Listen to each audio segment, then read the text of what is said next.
For section 333, we're going to continue with working on the characteristics and graphing quadratic functions. For 333, we're going to be using vertex form. If you remember vertex form, it's shown at the formula in the top right, y equals a times the quantity x minus h squared plus k, where our a value is still the first initial value that determines whether our graph is going to open up or down. And then our h and k simplify our vertex. So opposite inside, same outside, meaning we use the opposite sign of the internal number where h is, and we use the same sign where the external number k is. So for our particular equation, we have a positive 3 in the a spot, meaning our graph is going to open up. We have a positive 2 in the h spot, meaning if we do the opposite of the inside, this would be at a negative 2. And on our outside where our k is, we have a negative 4. Remember, we keep the same outside, so we have a vertex at negative 2, negative 4. Also remember that our axis of symmetry is the same as the initial number of our vertex. So we have an axis of symmetry at x equals negative 2. Now to find our y-intercept, we have to plug in 0 into our equation and solve. So if we plug in 0 everywhere we see a variable, in this case our x, we plug this in, we simplify, we end up with 3 times 2 squared, 3 times 4 minus 4, 12 minus 4. It's going to give us 8. So we have a y-intercept at 8. And then the last thing we want to do is we have to find a pair of symmetric points. So I'm going to put the couple pieces on the graph first before we look at those. So if we put what we know on our graph, we have a vertex at negative 2, negative 4.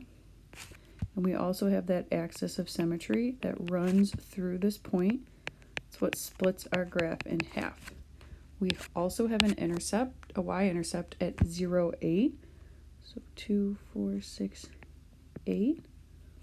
What we can do with that in our y-intercept is, because we have this y-intercept 2 coordinates from our axis of symmetry, that means we have a coordinating point 2 jumps in the other direction.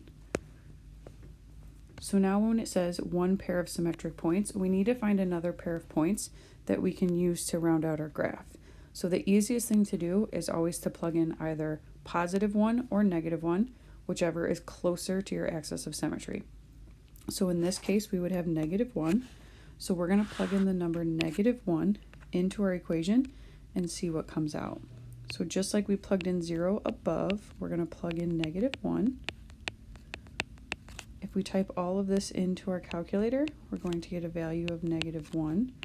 So we have 1 point at negative 1, negative 1. We're going to do the same thing by counting how far it is from the axis of symmetry. This is 1 jump.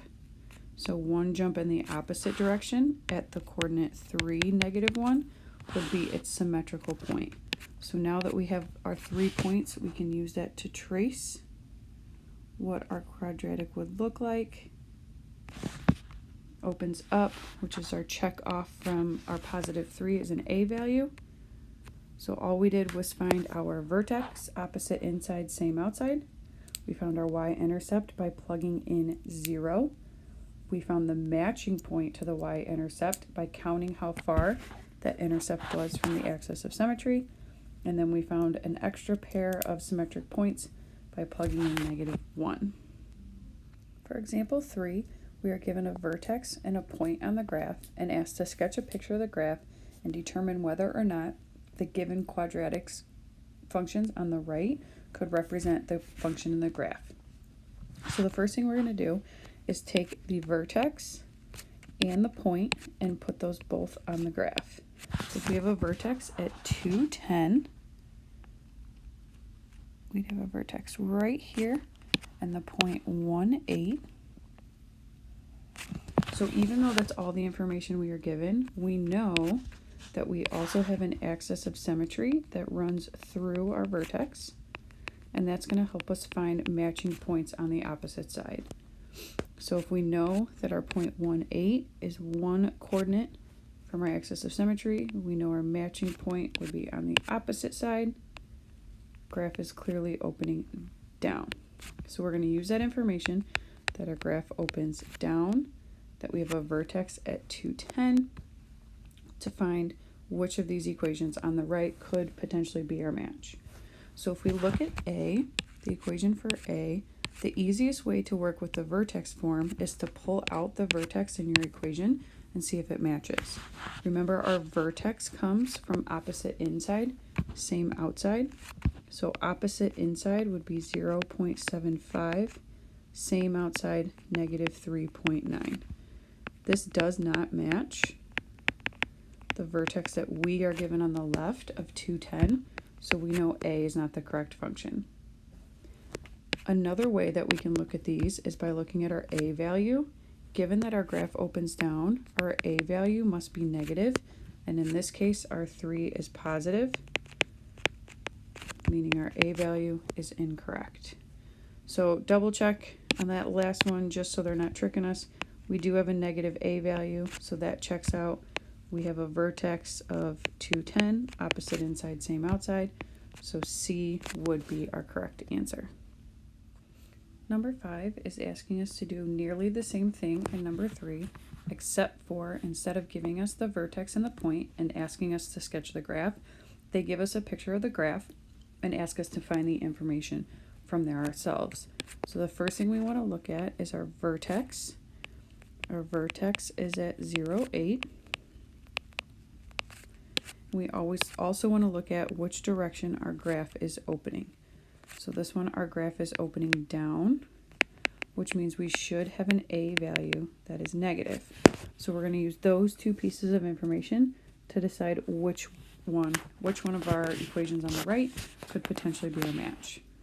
So first thing we're going to look at is our A values. So in part A, the A value is positive, which means our graph would open up in this equation, but we see on the left that our graph opens down, so A is not a plausible choice.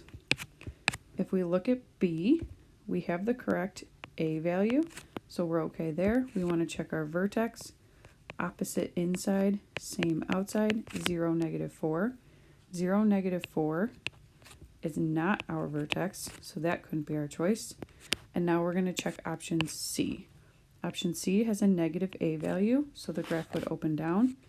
It also has a vertex of opposite inside, same outside, 0, 8. So C would be the proper answer choice for the equation that matches the quadratic function shown in the graph.